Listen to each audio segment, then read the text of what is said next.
Our two referendums this year have so far acted a little like the tortoise and the hare. The cannabis referendum has received far more attention than the end-of-life choice bill.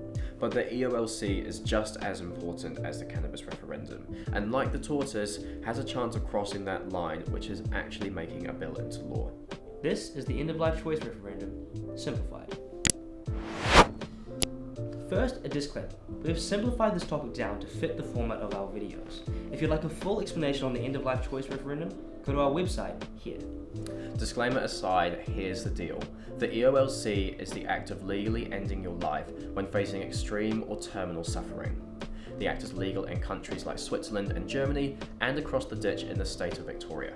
Euthanasia became an important issue for Kiwis following the 2015 Lucretia Seals case.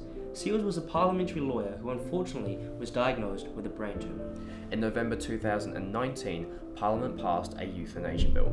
However, as this is a controversial issue, Parliament have decided to hold a public referendum as the final decider to see if this is a law that the public truly want.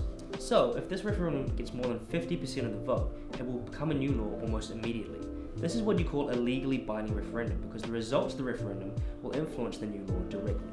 Bear in mind there are very strict rules surrounding euthanasia. You would only be able to apply if you fit these circumstances.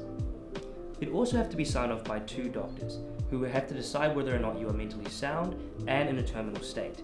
If either one of them was unsure, they'd have to refer you to a psychiatrist who would give the final opinion. The whole process is of course confidential and overseen by a Ministry of Health registrar, kind of like a judge in a court.